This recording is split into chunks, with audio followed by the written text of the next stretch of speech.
தமிழ்நாடு தௌஹீத் ஜமாத் என்ற ஒரு இயக்கத்தின் பெயரிலே தமிழ்நாட்டிலும்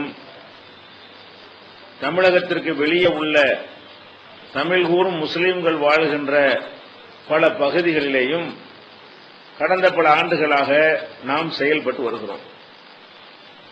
தமிழ்நாடு தௌஹீத் ஜமாத் என்ற இயக்கம் செயல்படுவது போலவே இன்னும் ஏராளமான இயக்கங்கள் தமிழ் கூறும் உலகத்திலே இருப்பதை நம்ம பார்க்கிறோம். இஸ்லாத்தின் பெயராலேயே நிறைய இயக்கங்கள் இருக்கின்றன. ஒவ்வொரு இயக்கமுமே தங்களுடைய கொள்கைதான் சரியானது என்று கருதி நம்பி பிரச்சாரம் செய்தும் வருகின்றனர். இப்படித்தான் இருப்பார்கள் என்பதை திருமறை குர்ஆனும் நமக்கு சொல்லி காட்டுகிறது. குல்லு ஹிஸ்பின் பிமா லதைஹிம் ஃபரிஹூன். ஒவ்வொரு கூட்டத்தாரும் தாங்கள் இருக்கிற கொள்கைதான் சரியானது என்று அவர்கள் ரொம்ப இருமாந்து மகிழ்ச்சியில இருக்கிறார்கள் என்று அல்லாஹ்வும் திருமறை குர்ஆனில் சொல்லி காட்டுகிறான். சிலை வணக்கம் செய்யக்கூடியவர்கள் கூட தாங்கள் சரியான பாதையில் இருப்பதாகத்தான் நினைக்கிறார்கள். பல தெய்வ வழிபாடு நடத்தக்கூடிய மக்களும் கூட தாங்கள் செல்லக்கூடிய பாதை சரியானது என்று நம்புகிற காரணத்தினால்தான் அந்த வழிபாட்டு முறையிலே தொடர்ந்து நீடித்துக் கொண்டிருக்கிறார்கள். அதே போல கடவுளுக்கு மகன் இருக்கிறான் என்று நம்பக்கூடிய மக்களும் கூட தாங்கள் இருப்பது சரியான கொள்கை என்று நம்புகிறார்கள். நம்முடைய சமுதாயத்திலே முஸ்லிம் சமுதாயத்திலே அங்கம் வகிக்கக்கூடியவர்களாக இருக்கக்கூடிய சமாதியை வழிபடக்கூடியவர்கள், இறந்து போனவர்களிடத்தில் தங்களுடைய தேவைகளை கேட்கக்கூடியவர்கள், அதே மாதிரி பெரியார்கள், மகான்கள், ஷேகுமார்கள் என்று சொல்லி அவங்களுடைய காலடியிலே விழக்கூடியவர்கள், முரீது வாங்கக்கூடியவர்கள், வாத பூஜை செய்யக்கூடியவர்கள், இவங்க எல்லாருமே நம்ம செய்கிறது சரி என்று நினைக்கிறார்கள். தப்பு என்று நினைத்தால் செய்ய மாட்டார்கள். அதே போலதான் இன்றைக்கு இதையெல்லாம் தவறு என்று சீர்திருத்துவதற்கும் சில இயக்கங்கள் இருக்கின்றன. சீர்திருத்துவதாக சொல்லிக் கொள்ளக்கூடிய இயக்கங்கள் கூட ஒரு இயக்கமாக இருக்கிறதா என்றால் இல்லை. தர்கா வழிபாடு கூடாது, அனாச்சாரம் கூடாது, பிதஅத்து கூடாது, அது கூடாது, இது கூடாது என்று சொல்லி மக்கள்கிட்ட இருக்கிற தீமைகளை தடுப்பதற்காக பாடுபடக்கூடிய இயக்கங்களும் நாட்டில் இருக்கின்றன. அந்த இயக்கங்கள் கூட என்ன சொல்கிறார்கள் என்று கேட்டால், நாங்க செய்வதுதான் சரியானது, நாங்க போற பாதை தான் சரியான பாதை என்று அவர்கள் நினைக்கிறார்கள். அப்ப மக்களுக்கு என்ன குழப்பம் ஏற்படுகிறது என்று சொன்னால், அப்ப ஒரு இயக்கம் நமக்கு தேவையில்லை, எல்லாருமே தாங்கள் தான் சரியான பாதையில் இருப்பதாக சொல்கிறார்கள் என்று ஒதுங்கி செல்லக்கூடியவர்கள் ஒரு புறம் இருக்கிறார்கள். இன்னொரு சாரார் என்ன செய்கிறார்கள் என்று கேட்டால், எல்லாருமே நல்லதுதானே சொல்றாங்க, ஒரு தடவை அவரை கூப்பிட்டுக்குருவோம், ஒரு தடவை இவர் பக்கம் சேர்ந்துக்குருவோம், ஒரு விஷயத்துல அவருடைய சொற்பொழிவுக்கு ஏற்பாடு பண்ணுவோம், இன்னொரு விஷயத்துக்கு இவருடைய சொற்பொழிவுக்கு ஏற்பாடு பண்ணுவோம், எல்லாமே நல்லவங்க தானே, எல்லாமே நல்ல கருத்தான சொல்றாங்க என்கிற மாதிரியான ஒரு எண்ணமும் மக்கள் மத்தியில இருக்கிறது. ஒரு இயக்கம் தேவையில்லை என்று நினைக்கக்கூடியவர்களும் இருக்கிறார்கள். அப்ப இந்த மாதிரி எல்லாமே சரிதான் என்று நினைக்கக்கூடியவர்களும் இருக்கிறார்கள். இப்படி பலவிதமான குழப்பங்கள் இருக்கக்கூடிய நேரத்தில் நாம எந்த மாதிரி முடிவெடுப்பது? குழப்பத்திற்கு உட்பட்டவர்கள் அதிலிருந்து விடுபட விரும்பவில்லை, ஆனால் நம்ம ஒன்றும் செய்ய முடியாது.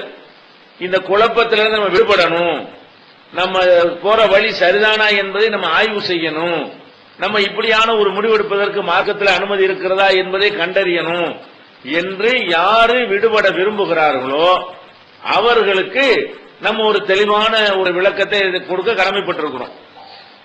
இப்ப தமிழ்நாடு தௌஹீத் ஜமாத்ங்கிற இந்த ஒரு இயக்கம் மற்ற இயக்கங்களிலிருந்து எப்படி வேறுபடுகிறது, இந்த இயக்கத்துல தான் இருக்கணும் இன்றைக்கு உள்ள சூழ்நிலையில, இன்றைக்கு இருக்கிற இயக்கங்கள்ல எந்த இயக்கத்தினுடைய கொள்கையும் சரியில்லை என்றும் தமிழ்நாடு தௌஹீத் ஜமாத் சொல்கிறது. நெருக்கமானவர்கள் என்று சிலரை ஏற்றுக்கொண்டு அவர்களுக்கு சமூக அங்கீகாரம் கொடுக்க கூடாது என்றும் தமிழ்நாடு தௌஹீத் ஜமாத் சொல்கிறது. இதுக்கெல்லாம் என்ன காரணம் என்பதை நீங்கள் முதலிலே தெளிவாக விளங்கிக் கொள்ள வேண்டும். முதலாவது விஷயம் என்னன்னு கேட்டா, நம்முடைய இஸ்லாம் மார்க்கத்தில் ஒரே ஒரு அடிப்படை தான் இருக்கிறது. என்ன அடிப்படை என்று சொன்னால், வஹி மட்டும்தான் மார்க்கம். மார்க்கம் என்று சொல்வதாக இருந்தால் நாம எதை செய்தால் மறுமையில் வெற்றி பெறலாம் என்பதை மனிதனால் மனிதனுக்கு சொல்லித்தர இயலாது. படைத்த இறைவனுக்குத்தான் அதற்கான அதிகாரம் இருக்கிறது. இதுதான் இஸ்லாத்தினுடைய பேசிக். இதுதான் மனித குலத்திற்கு வந்த முதல் கட்டளை. மனிதனை படைத்த பிறகு, மனிதனுக்கு என்று அல்லாஹ் போட்ட பூமியில இறக்கின பிறகு மனிதனுக்கு போடப்பட்ட முதல் கட்டளை என்ன? இந்த ஒரு கட்டளை தான்.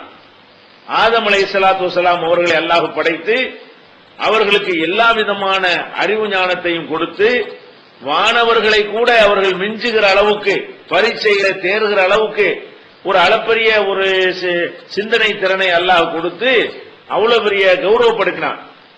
அந்த அளவுக்கு ஒரு ஜீனியஸாக ஆதம் அலைஹிஸ்ஸலாம் அவர்களை அல்லாஹ் படைத்தான். அவர்கள் ஒரு தவறு செய்த பிறகு அவர்களை சொர்க்கத்திலிருந்து அல்லது இந்த தோட்டத்திலிருந்து வெளியேற்றி அனுப்பும் பொழுது அல்லாஹ் என்ன சொல்லி அனுப்புகிறான்? இதான் முக்கியம். இதான் முதல் கட்டளை. மனிதனை பூமிக்கு அனுப்பும் பொழுது அல்லாஹ்விடமிருந்து சொல்லப்பட்ட முதல் கட்டளை என்ன?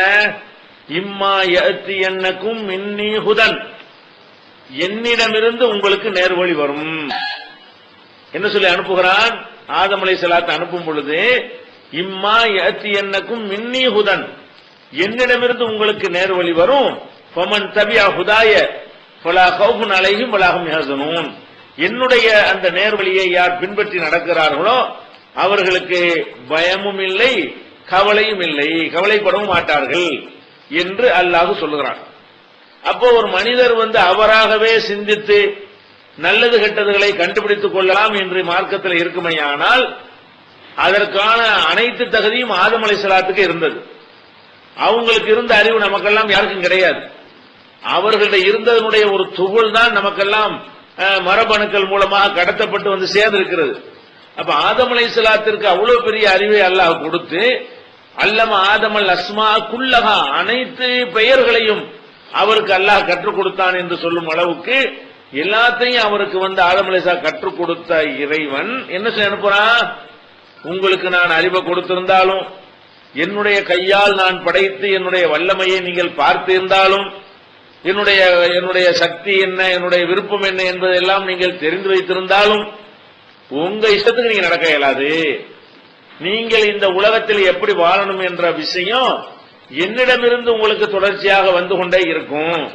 அதை ஃபாலோ பண்ணா பின்பற்றினால்தான் உங்களுக்கு அச்சமற்ற கவலையற்ற ஒரு வாழ்க்கை இருக்கும் என்று அல்லாஹ் சொல்லி அனுப்புகிறான். அப்ப மனித குலத்திற்கு அல்லாஹ் போட்ட முதல் கட்டளையே இதுதான். என்ன கட்டளை? மார்க்கம் அல்லாஹ்ட்ட வரும். நீங்க உங்க அஜர்த்துமார்கள், பெரியார்கள், மகான்கள், அவங்க இவங்க அதெல்லாம் கிடையவே கிடையாது. மார்க்கங்கிறது அல்லாஹ்விடமிருந்து மட்டும்தான் வரும். இதுதான் இஸ்லாம். இதுக்கு பேர் தான் இஸ்லாம். இதை சொல்வதற்காகத்தான் எல்லா நபிமாரும் வந்தார்கள். வஹியை பின்பற்றுவதற்குத்தான், வஹியை பின்பற்றக்கூடிய மக்களை உருவாக்குவதற்குத்தான் எல்லா நபிமார்களுமே உலகத்திற்கு வந்தார்கள். இப்ப இந்த நபிமார்களாக இறைவன் தேர்ந்தெடுத்து அனுப்புகிறான அவங்களுக்கே கூட சொந்தமாக ஒன்றை உருவாக்கி சொல்வதற்கு அதிகாரத்தை கொடுத்தானா? கொடுக்க மாட்டேன்ட்டான். அவங்களாக சில விஷயங்கள்ல சில முடிவுகள் எடுத்து அல்லாஹ்வுடைய வஹி இல்லாமல் அவங்க செய்து விடுவார்களே, ஆனால் அது அல்லாஹ் நிராகரித்து விடுகிறான். அல்லாஹ் தேன் என்ற ஒரு பானத்தை நமக்கு ஹலாலாக ஆக்கி இருக்கிறான். நபிகள் நாயகம் ஸல்லல்லாஹு அலைஹி வஸல்லம் அவர்கள் கோபத்துல இந்த தேனை நான் ஹராமாக்கிட்டேன் என்று சொல்லும் பொழுது அல்லாஹ் என்ன சொல்றான்? யா அய்யுஹன் நபியு, நபியே, லிம துஹர்ரிமு மா அஹல்லல்லாஹு லக, அல்லாஹ் உனக்கு ஹலாலாக்கியது நீ எப்படி ஹராமாக்கலாம் என்று அல்லாஹ் கேட்கிறான். அப்ப நபிகள் நாயகம் ஸல்லல்லாஹு அலைஹி வஸல்லம் அவர்களே கூட அவங்களுக்கு ஒண்ணு பிடிக்கல என்ற காரணத்திற்காக, அவங்களுக்கு விருப்பமில்லை என்ற ஒரு காரணத்திற்காக அதை ஹராமாக்கிற முடியுமான்னா முடியாது. அந்த அதிகாரத்தை நபிகள் நாயகம் ஸல்லல்லாஹு அலைஹி